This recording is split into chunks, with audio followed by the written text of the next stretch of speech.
Khawar point میں خوش آمدید. چلو آپ ساتھ چلتے ہیں. بائے شمسہ اقبال.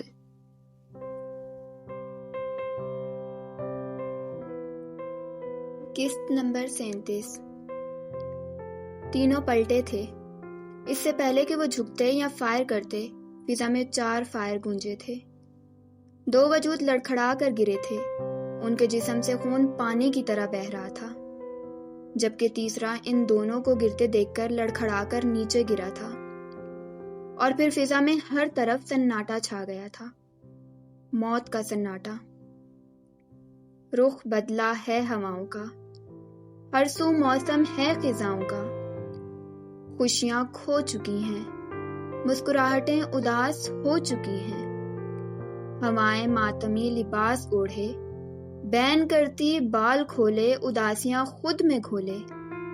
میرے آشیاں پر چھا گئی ہیں، میری دہلیز تک آ گئی ہیں. خوشی کا چراغ ہواؤں کی زد میں آ گیا ہے، کوئی اس کو بجھا گیا ہے. ہنسنا مسکرانا بھلا کر رونا مجھ کو سکھا گیا ہے. ہر طرف لوگوں کا ہجوم تھا. چند گھنٹے پہلے جو گھر خوشیوں سے گھرا تھا وہاں اب ماتم ہو رہا تھا. ایمبولینس کی آواز پر گیٹ کھلا تھا. ایمبولینس اندر داخل ہوئی تھی. ایک باکس نکالا گیا تھا. سبز ہلالی پرچم سے وہ ڈھکا ہوا تھا اور اس کے اندر ایک وجود تھا جو سب کی جان تھا، جس کے کہکہوں سے یہ گھر گونجتا تھا. وہ اب ایسے آیا تھا کہ اس گھر کے در و دیوار بھی دھاڑے مار مار کر رو رہے تھے. ایمبولینس کا دروازہ کھلا تھا. وہ لڑکھڑاتے اور شکستہ قدموں سے نیچے اترا تھا، لرزتے قدموں سے آگے بڑھ رہا تھا. سامنے ہی وہ عورت کھڑی تھی. وہ ان کی آنکھوں میں آنکھیں نہیں ڈال پا رہا تھا. وہ جوان بیٹے کی شہادت کی خبر کیسے انہیں دیتا، وہ سمجھ نہیں پا رہا تھا. مگر سامنے کھڑی وہ عورت عزم اور حوصلے کی ایک زندہ مثال لگ رہی تھی. وہ آگے بڑھا، اس عورت کو سیلیوٹ کیا. وہ سلام تھا ایک ایسی ماں کو جس نے ایک ایسا بہادر بیٹا پیدا کیا تھا. ایک ایسی ماں جو اپنے زندگی کی ساری جمع پونجی لوٹا کر بھی بڑے فخر سے وہ پرچم چوم رہی تھی. کل اس نے نکاح کے وقت بھی ایسے ہی اپنے بیٹے کی پیشانی کو چوما تھا، اور ابھی 24 گھنٹے بھی نہیں ہوئے تھے اور وہ اسی بیٹے کی شہادت پر اسے پیش کیے جانے والے پرچم کو چوم رہی تھی. وہ حیرت زدہ تھا کہ اس دھرتی کی ماں میں اتنا حوصلہ کہاں سے آتا ہے. وہ اب میت کی طرف بڑھ رہی تھی. قریب پہنچ کر وہ لڑکھڑائی تھی. اس نے جلدی سے آگے بڑھ کر انہیں تھاما. کچھ بھی تھا، وہ ماں تھی.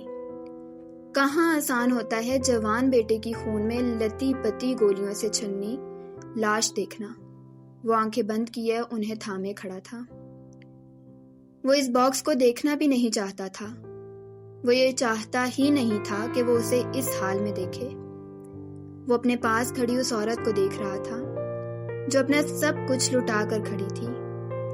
چند لمحوں میں صدیوں کی تھکاوٹ اس کے چہرے پر چھا چکی تھی. آنسو ان کی آنکھوں سے روانی سے بہہ رہے تھے. سامنے کا منظر دھندلا رہے تھے. ان کے کانوں میں کچھ الفاظ گونجے تھے جو پرسوں پہلے ان کے بیٹے نے کہے تھے. امی میں کل پہنچ جاؤں گا. یقین مانیے میں اپنے نکاح میں ضرور شامل ہوں گا.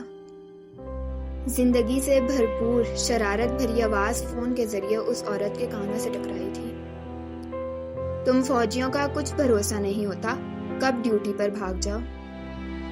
انہوں نے مسکرا کر جواب دیا، امی یہاں جتنے دوست میرے نکاح میں شامل ہونے کو تیار بیٹھے ہیں، یقین جانیے میری بارات ایک ملٹری بارات کہلائے گی. وہ بھی مسکراتے ہوئے کہہ رہا تھا. سوچوں کے در بند ہوئے تو سامنے کا منظر پھر واضح ہوا. سامنے خاکی وردی میں ملبوس ان کے بیٹے کے دوست کھڑے تھے. دیکھو میرے حیدر کے باراتی آئے ہیں. فسکی کی صورت میں ان کے لبوں سے یہ الفاظ نکلے تھے. ہادی نے دکھ کی شدت سے آنکھیں میچ لی. آگے بڑھ کر سعدیہ بیگم کو ساتھ لگایا. ہادی دیکھو تو میرے حیدر کی بارات آئی ہے. دیکھو کیسے سج رہے ہیں وہ. اور میرا حیدر اس پر بھی تو وردی جچتی ہے، اسے کہو وہ اٹھ کر دیکھے۔ وہ ہادی کے ساتھ لگی سسک رہی تھی، ہر ایک آنکھ اشک بار تھی۔ وہ دیکھو، اس کی دلہن کو دیکھو ہادی، اسے کہو وہ اداس ہے، اس کی دعا اداس ہے۔ حیدر تو بنا کہے اس کے دل کا حال جان لیتا تھا، تو اب کیوں اس کی ایسی حالت پر بھی وہ نہیں آ رہا؟ انہوں نے سامنے دیوار کے ساتھ بیٹھی دعا کی طرف اشارہ کر کے کہا۔ ہادی کی نظریں سامنے کو اٹھیں تو دل چاہا جا کر گریبان سے پکڑ کر حیدر کو جھنجھوڑے اور پوچھے اس سے کہ جب جانا ہی تھا تو کیوں اس کے ساتھ ایسا کیا؟ دعا کی اجڑی حالت دیکھ کر ہادی کا دل پھٹ رہا تھا۔ جنازہ سامنے رکھا گیا۔ سعدیہ بیگم بھی حیدر کے پاس جا کر کھڑی ہو گئی۔ ہادی نے ایک نظر اس پرچم میں لپٹے چہرے کو دیکھا۔ ایسے کیا دیکھ رہے ہو؟ ایسی گندی نظروں سے مجھے مت دیکھو، میں اس ٹائپ کا بندہ نہیں ہوں۔ کہیں پاس ہی آواز گونجی تھی۔ اس نے گردن موڑ کر دیکھا، یوں جیسے اسے ڈھونڈ رہا ہو، مگر وہاں اب کہنے والا کوئی نہ تھا۔ وہ تو پرچم لپیٹے اس وقت بہت دور چلا گیا تھا۔ ہادی نے نظریں ہٹا لی، پھر دعا کی طرف گیا۔ وہ خلا میں نہ جانے کیا دیکھ رہی تھی۔ ہادی نے آگے بڑھ کر اسے پکارا، دعا۔ وہ یوں ہی بیٹھی رہی۔ دعا۔ ہادی نے نہ چاہتے ہوئے بھی اسے جھنجھوڑا۔ اس نے ہادی کی طرف کیوں دیکھا جیسے اسے جانتی ہی نہ ہو، اور یہ اس کے لیے سب سے تکلیف دہ عمل تھا۔ وہ آ گیا ہے کیا؟ سوال تھا یا دھوداری تلوار جس نے پل کے پل ہادی کا دل چیر کر رکھ دیا تھا۔ ہادی نے بنا کچھ کہے اس کا ہاتھ تھاما۔ وہ کسی بے جان شے کی طرح گرتی اٹھتی اس کے ساتھ چل پڑی۔ حیدر کے جسد خاکی کے سامنے پہنچ کر ہادی رک گیا اور دعا کو آگے کی طرف بھیجا۔ اپنا رخ باہر کی طرف کیے کھڑا ہو گیا۔ میں دعا کو زندگی کی ہر خوشی دینا چاہتا ہوں ہادی۔ میں چاہتا ہوں اس کی زندگی سے ہر کانٹا چن لوں، ہر دکھ سمیٹ لوں، اور کبھی اس کی آنکھوں میں آنسو نہ آنے دوں۔ ایک آواز ہادی کے کانوں میں گونجی تھی، تم نے آنسو اس کا مقدر بنا دیے ہیں حیدر۔ ہادی آنکھیں میچ کر کھڑا تھا۔ حیدر، سسکی کی صورت میں یہ نام دعا کے ہونٹوں سے ادا ہوا تھا۔ وہ ابھی بھی نکاح کے اس سفید جوڑے میں ملبوس تھی۔ تم ابھی تک سو کیوں رہے ہو؟ اٹھو نا اور دیکھو میں کیسی لگ رہی ہوں۔ یہ دیکھو میری مہندی کا رنگ کتنا گہرا ہے، اور تم کہہ رہے تھے نا کہ یہ گہرا نہیں ہے۔ وہ ہاتھ سامنے کیے مسکرا رہی تھی۔ حیدر، آنکھیں کھولو نا، دیکھو تو میں کیسی لگ رہی ہوں۔ وہ اس پر جھکی تھی، اس کی آنکھوں پر۔ باکس پر لگے شیشے پر ماتھا ٹکا کر وہ گویا اس کی آنکھوں میں جھانکنے کی کوشش کر رہی تھی، مگر دوسری طرف وہ آنکھیں بند کیے سو رہا تھا، ابدی نیند۔ ہادی بھائی۔ وہ پلٹ کر ہادی کی طرف آئی۔ ہادی اسی لمحے سے بچنا چاہ رہا تھا۔ آپ اس سے کہیں نا وہ اٹھے، وہ میری بات نہیں مان رہا، مگر آپ کی بات تو وہ کبھی نہیں ٹالتا نا، تو آپ اسے کہیں وہ اٹھے، وہ آنکھیں کھولے، مجھے دیکھے، میں منکوہا ہوں اس کی، بیوی ہوں اس کی۔ وہ اب بھی مجھ سے زیادہ آپ کی بات مانتا ہے، وہ آپ سے بہت محبت کرتا ہے، میں جانتی ہوں، آپ کہیں گے تو وہ مان جائے گا۔ وہ ہادی کی بازو پکڑے اسے ساتھ لے جا کر کھڑا کر رہی تھی۔ دیکھو، اب میں بہت بڑی سفارش لے کر آئی ہوں، اب تو تمہیں اٹھنا ہی پڑے گا۔ میں جانتی ہوں تم ہادی باغی کی بات نہیں ڈالو گے۔ ہادی کے سینے میں ٹیس اٹھی تھی۔ دعا۔ ہادی نے اسے پکارا مگر وہ جیسے سن ہی نہیں رہی تھی۔ حیدر، اب آنکھیں کھولو، دیکھو ہادی بائی آئے ہیں، اٹھو بھی اب۔ وہ ہادی کی بات نہیں سن رہی تھی۔ ہادی نے پکڑ کر اسے جھنجھوڑا تھا۔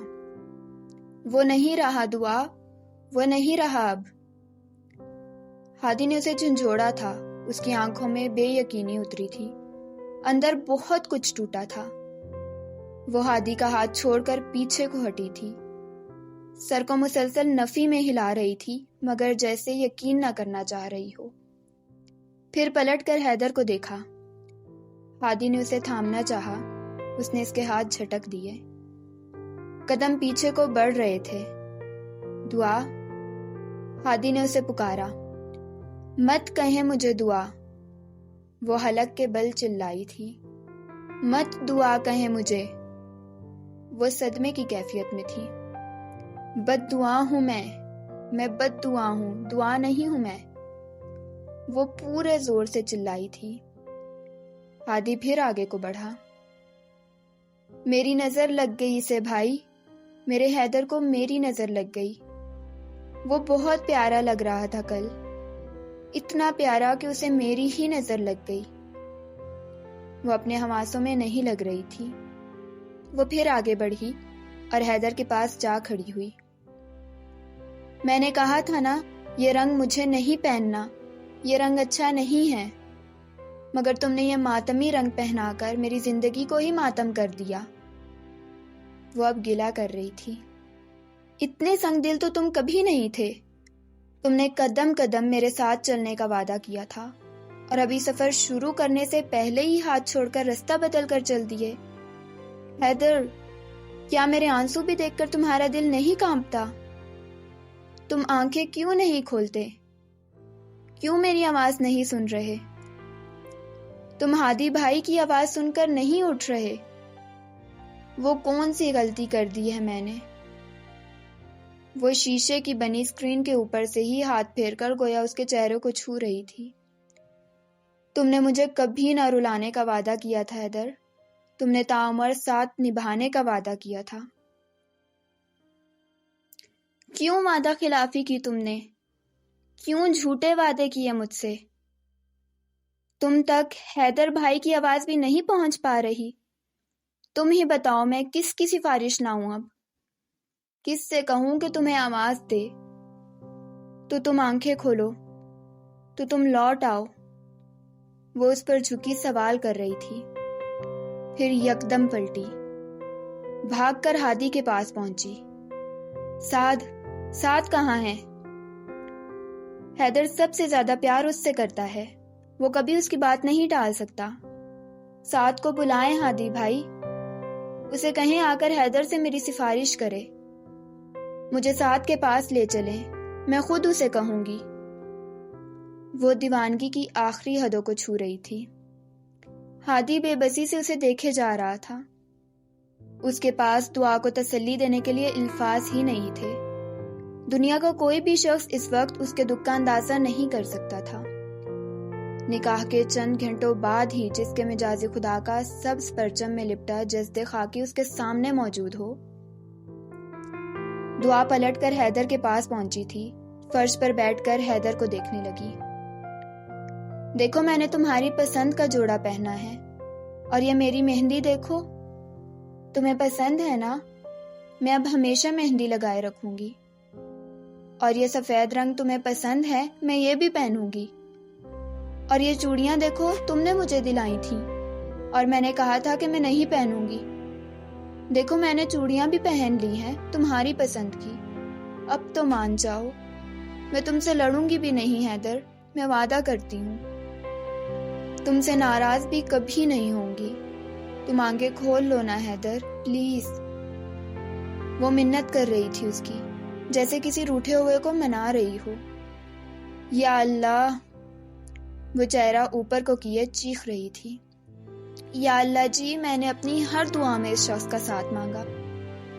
میں نے ایک محرم رشتہ مانگا تھا، ساری زندگی کا ساتھ مانگا تھا۔ کیوں آپ نے اسے مجھ سے چھین لیا؟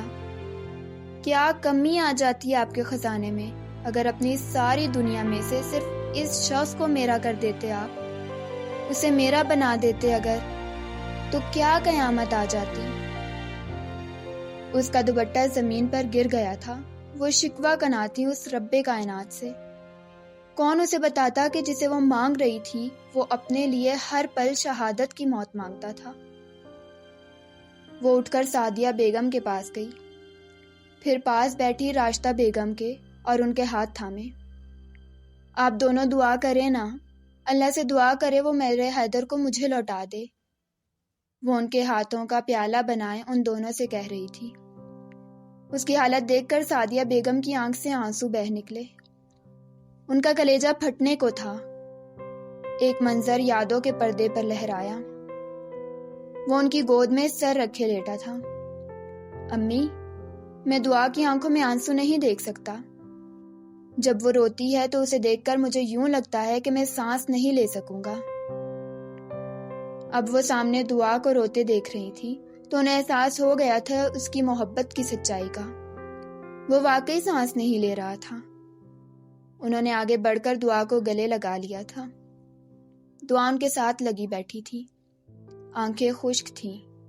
آنسو کا نام و نشان بھی نہ تھا۔ ہادی نے ایک نظر سب کو دیکھا، پھر اندر کو بڑھا۔ ہر کمرہ کھول کر دیکھا، ہر طرف ڈھونڈ کر۔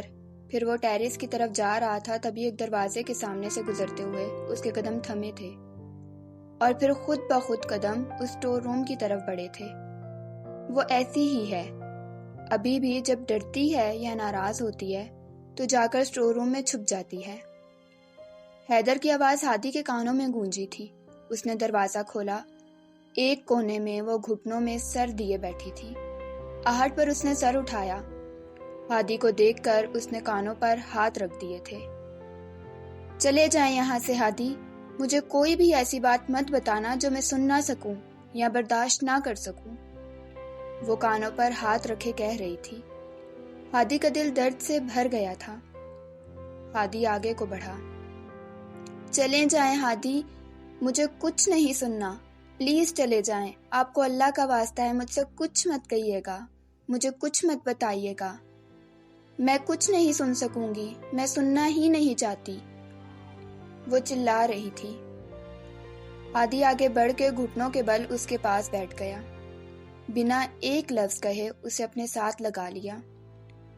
بہت سے آنسو اس کا گریبان بھگو رہے تھے۔ میں آج پھر سے یتیم ہو گئی ہادی۔ ماہین کی آواز پر ہادی کا دل چاہا ساری برداشت، سارا صبر پسے پشت ڈال کر دھاڑے مار مار کر روئے۔ میرے بھائی زندہ ہیں ہادی، ایک بار، بس ایک بار بول دو کہ انہیں کچھ نہیں ہوا۔ وہ اس کے سینے میں سر چھپائے بچوں کے سے انداز میں روتے ہوئے ضد کر رہی تھی۔ ہادی، اگر یہ جھوٹ بھی ہے تو پھر بھی صرف ایک بار بول دو کہ میرے بھائی کو کچھ نہیں ہوا، وہ ٹھیک ہیں۔ کہہ دو ہادی کہ یہ سب ایک برا خواب ہے اور میں آنکھ کھولوں گی تو سب کچھ ٹھیک ہوگا، پہلے کی طرح۔ حیدر بھائی میرے سامنے کھڑے ہوں گے مجھے ستانے کے لیے۔ ان سے کہو جا کر کہ ان کی ماہی ان کے بغیر نہیں رہ سکتی ہے ہادی۔ انہیں کہو کہ وہ آ جائیں اپنی ماہی کے لیے۔ ہادی کا حوصلہ اس وقت لاجواب تھا، مگر مرد ہونے کے باوجود وہ اس وقت ضبط کے ایک کڑے مرحلے سے گزر رہا تھا۔ اسے اٹھ کر ایک بار دیکھ لو ماہی، پھر شاید۔ وہ اپنا جملہ مکمل نہیں کر سکا تھا۔ ماہین کرنٹ کسی تیزی سے اس سے الگ ہوئی تھی اور باہر کو بھاگی تھی۔ حیدر کے جنازے کے قریب پہنچ کر رکی۔